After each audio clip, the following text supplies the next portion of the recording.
We have 3 projects that we're quite proud of. The first is Dan Leckie Way, where we're filming today. We support 38 individuals across this 41-story building. The second that we do is have as a seniors building in the West Don lands, and we support 13 individuals. And the third project that we're involved with is the Madison, which opens in about a month, and we're supporting 26 people in that facility and represents about 15% of the overall units.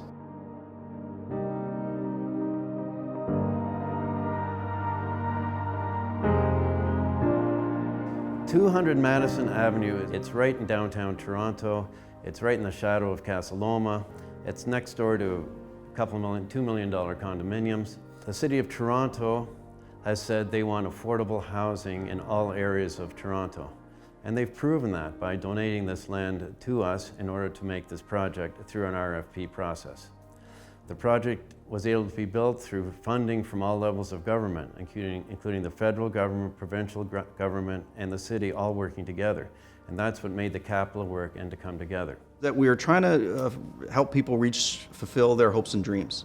Many people we support had lived in different types of residential programs, many in group homes or apartments where they were quite isolated.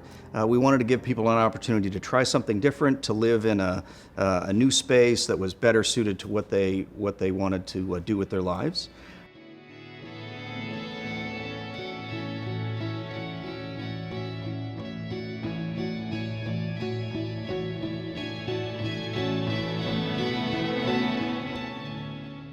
At West Don Lands, every individual has their own apartments.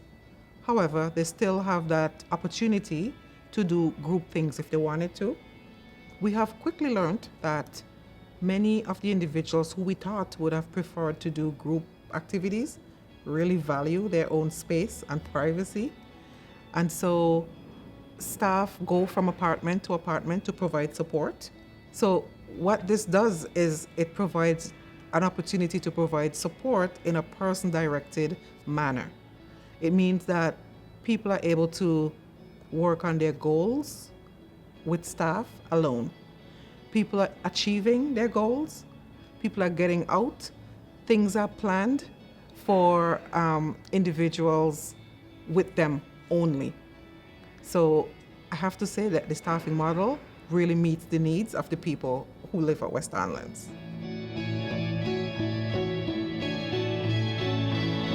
I love it here and everything. I like the people here and everything. I like the staff and everything. And it's good for me to be here because there's friendly people here and stuff. And I like it a lot. I hope to stay here and not move ever again.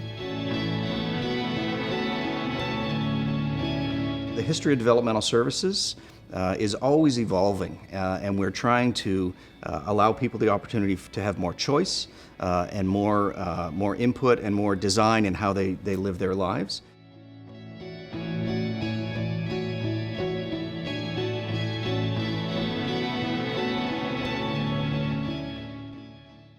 So the relationship with the community and with the neighbors is again mixed. I would like to think that this was due to lack of information, lack of knowledge, sort of. They were not trusting. They were very apprehensive. They had a lot of questions about why were individuals moving in, what supports did they need, why that building. So I spent a lot of time with my team, breaking ground, I should say, and building community. There was a lot of concern, maybe bordering on fear on behalf of some families and even some individuals.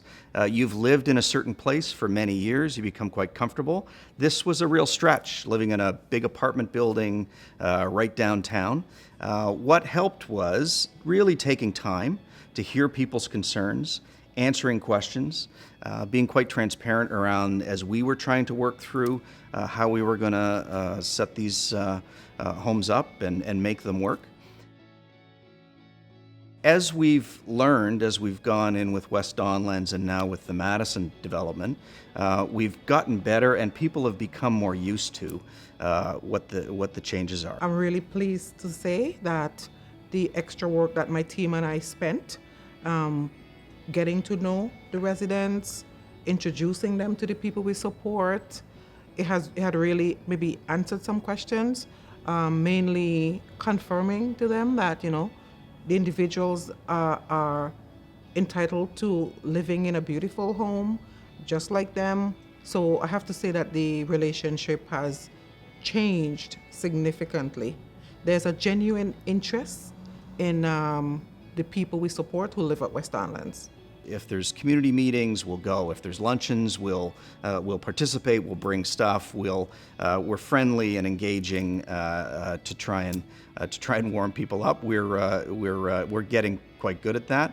People were invited to tenants meeting, where they were able to share their ideas on things that really affected them. We have an advantage now in that because the first two projects have gone so well, the people that live here have been the best ambassadors for this type of living environment going forward. So people are opening their homes, having people for tours, talking to people around what their experiences have been, both individuals who will be living in their own units, but also their family members who also want to be involved.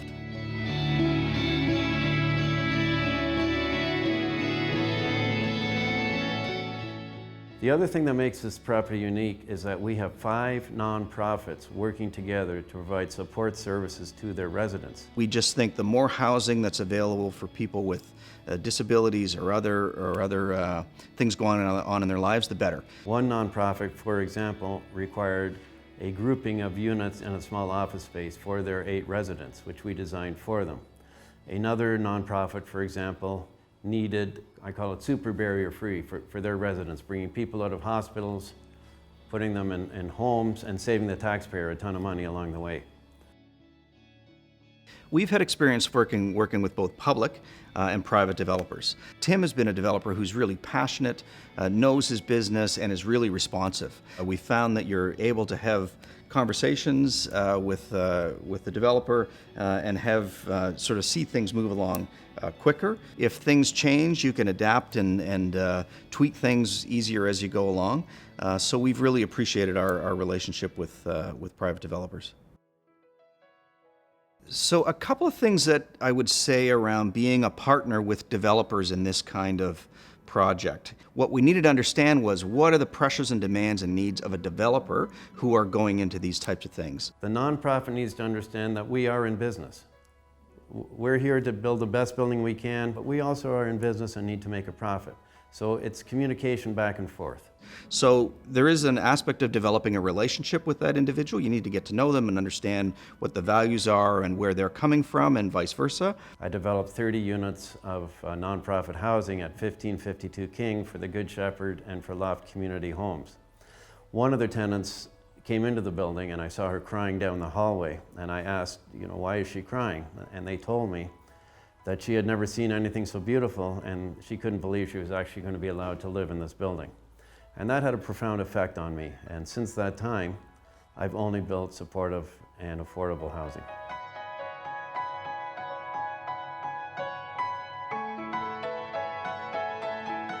So these housing projects have changed Community Living Toronto in a number of ways.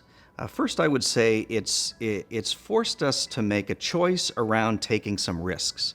And when you get involved in big projects with large organizations or with developers, it really was out of our comfort zone. So we had to do a lot of learning, both on the staff side and on how we operate, but also our board, who are volunteers who have a lot of vested interest in making sure things go well and are successful. So this was different, and we did a lot of learning. So I would say it's made us more comfortable with taking some risks. It's given us an opportunity to identify a problem and come up with solutions to it.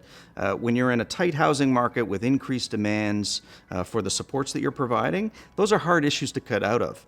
These opportunities have really challenged us, pushed us to think beyond what we're currently doing and come up with not just identifying a problem, but coming up with solutions that we think will work in the long run.